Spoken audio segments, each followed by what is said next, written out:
Hey everyone, it's Alison Heikkila. Thank you so much for joining me. Today it's time for my latest video for Imagine, and we're going to be doing a blackout technique, and it's done with embossing folders, which are all the rage right now. So I've got this beautiful Nature's Botanical Wreath from Spellbinders. It's just stunning, and all these colors of Memento inks and some sponge daubers.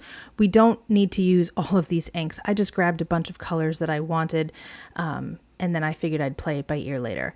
I've got some Strathmore Smooth Bristol Cardstock, and this is just a little frame that my son made me on our 3D printer so that I can isolate different areas of whatever I'm working with to kind of decide where I want to trim things down or apply them, etc. So I've got some water, and I'm just spritzing the back of my Bristol cardstock a little bit, and I'm going to just place it right into the folder where I decided I liked it best.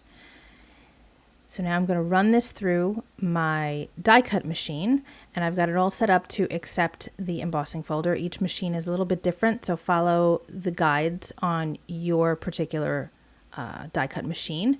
And we're going to use the back for this. Now, if you've seen a blackout technique, you know that it's done on the back of the embossed area. It's a really cool effect that you get. The front, of course, is beautiful, and there are a ton of techniques that you can do with it. But for this particular technique, you use the back, which is really cool.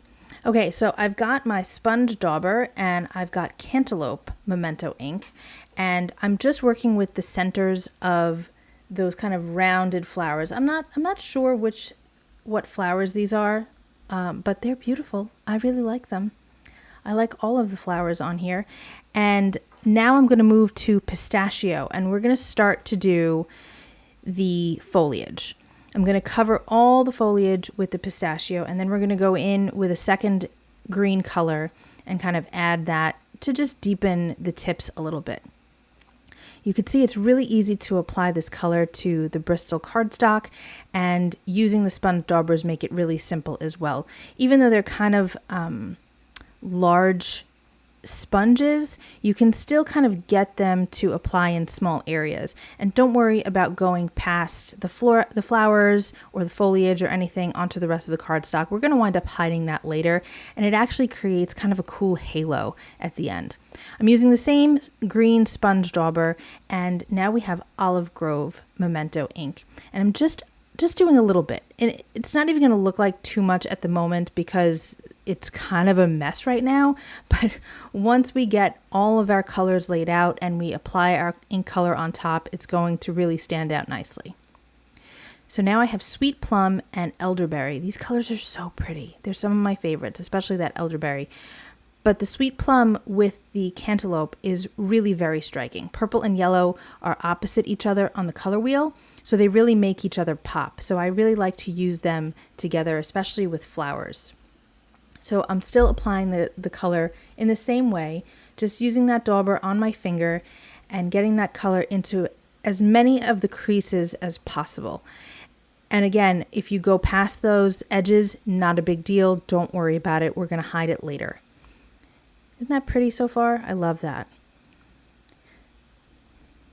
So now we've got all of that Sweet Plum on there, and I'm going to just add a little bit of the Elderberry. I really didn't need to do this part. I think that the Sweet Plum was good enough, but I pulled out the Elderberry and I wanted to use it. So I added it here and there, just in a few spots, just to kind of add a little bit more depth to some of these petals here. And you can see how nice that looks. I love that. So now we're going to go to Rhubarb Stalk. This is another favorite color of mine. And I'm going to apply it to the other flowers that are here. Just all of them, completely across them. And then we're going to go in with a little bit more of, I believe, the Cantaloupe and kind of touch things up a bit. And for this, because of the way these petals are, I'm kind of applying the color in kind of a streaky motion instead of pouncing it too much. I'm doing a little pouncing, but I'm kind of rubbing the sponge back and forth a little bit too. And you could see there, I just kind of went onto one of the leaves a little bit too much. So I grabbed some more Olive Grove and just touched it up a little bit. So it's easy to do that. But this is kind of a technique that doesn't need to be perfect and absolutely neat. You can be a little bit messy with it, so don't go too crazy. I grabbed the Cantaloupe ink again to kind of work in the centers of those rhubarb stalk flowers, but I wasn't really loving it. It wasn't showing up quite enough. So then I took Tangelo and started to apply that. It doesn't make a huge difference, but layering dye-based inks of any kind will help to add depth to the color. So I just applied the Tangelo a couple of times and it kind of increased the punch that it was giving. So now my issue is that there are those really deep impressions of those kind of seed areas of these flowers, and I couldn't get in there with the ink. So I grabbed my Cantaloupe, Memento marker and filled in all of those white spaces, and it made a huge, huge difference. So now we're going to do the scary part. Take a deep breath, you guys, but you can do it, I promise. Very, very lightly, you want to take your VersaFine Clair. I'm using Pinecone today because it has kind of a reddish undertone to this brown, which I thought worked really well with these already fallish looking colors. And I'm very, very lightly rubbing this across the top of the entire panel. I'm doing the really flat areas first, and then I'm kind of going in and hitting where the floral areas are. And you can see that it's darkening some of the dimension that's on those petals and the foliage and all of that. And that's exactly what we want. We want to kind of deepen that a little bit. You don't want to just use the edges, but the corners too. You can see I'm pointing there. Use those corners to kind of help you get those details really highlighted.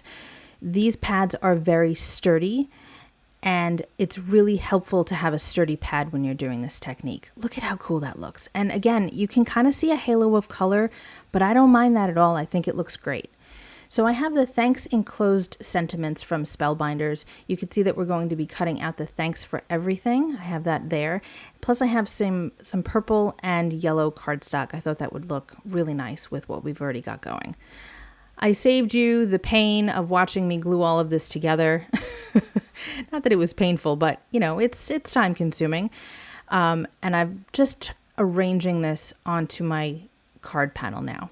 Now I have On Point glue with me on hand, and I'm going to adhere these down. I'm going to just say one thing. Disclaimer, do not try to adhere these with On Point glue when your panel is still damp, okay? VersaFine Clair is a pigment ink, which means it takes longer to dry so that you have the ability to emboss with it if you choose to. On Point glue does not like sticking to anything damp. So if you're going to use On Point, make sure everything is super duper dry or use a different type of adhesive. I did wind up having to dry my panel before it really stuck, just as an FYI. So now I'm going to use Pistachio ink to go around my card base because I like having a little extra pop of color. And here is our finished card, and I love it. Look at the dimension. Even though it's recessed dimension, it's still super tactile and beautiful, and I'm totally crazy about it. I love the colors, I love the folder, I love everything, and it worked out really well with all of these inks. So I hope you enjoyed my card today. If you did, let me know in the comments below. I'd love to hear from you. Thanks so much for hanging out with me. Be well, stay safe, peace out.